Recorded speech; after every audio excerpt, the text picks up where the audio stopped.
ہمارے علاقے کا امام ہے، جو ہماری مسجد کا امام ہے، ہمارے جرگوں کے فیصلے بھی وہ کرے گا، ہماری مسجد کا امام ہے، ہماری غمی خوشی میں بھی وہ آئے گا۔ اپنا امام جس کو نماز میں کھڑے ہوتے ہو، اسلام کا سب سے بڑا رکن نماز ہے، جب نماز میں کھڑے ہو کر ایک بندے کو آگے کر کے اپنا امام مانتے ہو، اللہ کے سامنے کھڑے ہوتے وقت جس بندے کو آگے کرتے ہو اور اللہ سے کہتے ہو اے اللہ یہ ہمارا امام ہے، ہم اس کی مقتدی ہیں اور تیرے سامنے حاضر ہیں، جب اس خدا کے سامنے جس کو امام بنا کر کھڑا کرتے ہو تو اپنی پوری زندگی کی روٹین میں بھی اس کو امام بناؤ۔ اپنا کاروبار کیسے کرنا ہے، مساجد میں آؤ، علماء سے مشورے کرو۔ اپنا لین دین کیسے کرنا ہے، مساجد میں آؤ، علماء سے مشورے کرو۔ اپنے گھروں میں شادیاں کیسے کرنی ہے، مساجد میں آؤ، علماء سے مشورے کرو۔ اپنے گھر میں اگر جنازہ ہو جائے تو غم کس طریقے سے منانا ہے، مساجد میں آؤ، علماء سے مشورے کرو۔ اپنے بچے کی تعلیم کروانی ہے، مساجد میں آؤ، علماء سے اس کے بارے میں مشورہ کرو۔ یہ علماء ہمارے موزن ہیں، یہ مسجد کے قاری ہمارے موزن ہیں، ہم لوگوں کے نوکر نہیں ہیں۔ ہماری سب سے بڑی بدقسمتی یہ ہے کہ ہم نے مسجد کے امام کو اپنا نوکر بنا کے رکھا ہے، اگر وہ نماز میں 2 منٹ لیٹ ہو جائے تو ہم کھڑے ہو جاتے ہیں، بھائی تو کدھر تھا، تو کیوں نہیں آیا نماز پڑھانے کے لیے؟ وہ مسجد کا امام ہے، میرے باپ کا نوکر تھوڑی ہے کہ میری چوکیداری میں آ کے کھڑا ہوگا۔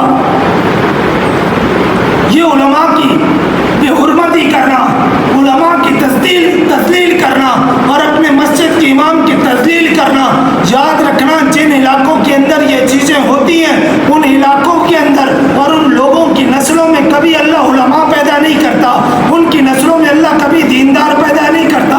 وہ زمانے چلے گئے جب اللہ کی طرف سے آسمانوں سے عذاب آتے تھے، اب عذاب کیسے آتے ہیں؟ مہنگائی کا رونا، ہر چھوٹا بڑا رو رہا ہے، ہر دوسرے بندے کا یہ گلہ ہے میری اولاد نافرمان ہے، ہر دوسرے بندے کا یہ گلہ ہے میرے گھر میں میرے رزق میں برکت نہیں ہے، ہر دوسرے بندے کا یہ گلہ ہے کہ میں جہاں جاتا ہوں میری عزت نہیں ہے۔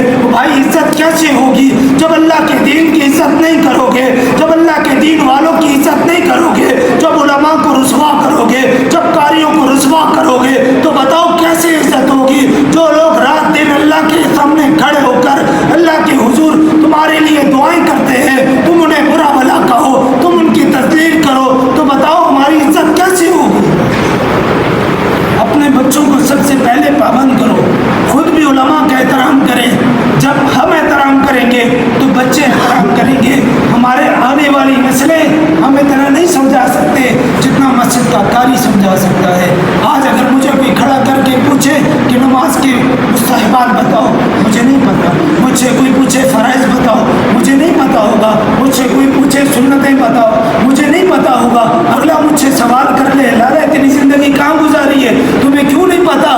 میں اس سے بولوں گا بھائی میں تو مسجد کے مولوی کو ڈنڈا دے کے رکھا تھا، مجھے تو اور کچھ سیکھنے کا موقع ہی نہیں ملا، مجھے تو شرم آتی تھی کہ میں جا کر بیٹھتا اور پوچھتا کہ حضرت مجھے مسجد کے آنے کے اندر مسجد کے حقوق بتائیں، نماز کا طریقہ بتائیں، نماز کی سنتیں بتائیں، نماز کے واجبات بتائیں، مجھے تو کبھی فرصت ہی نہیں آئی۔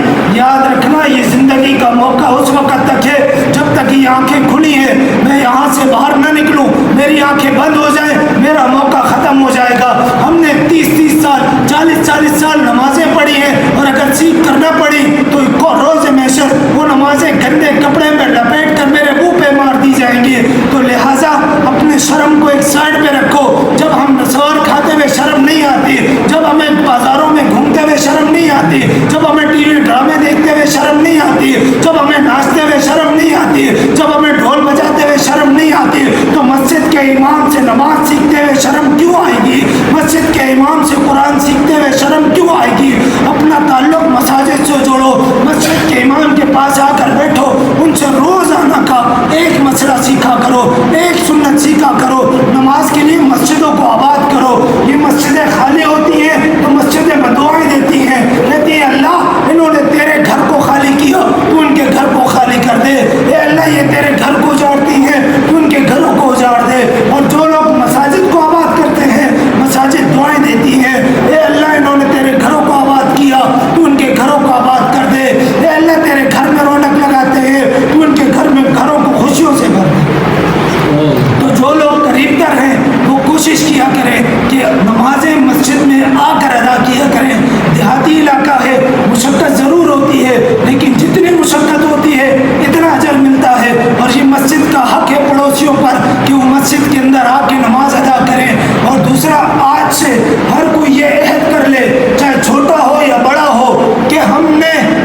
ہماری اولاد کے ہم پر حقوق کیا ہیں، یہ روزانہ کا ایک سبق بنا لو۔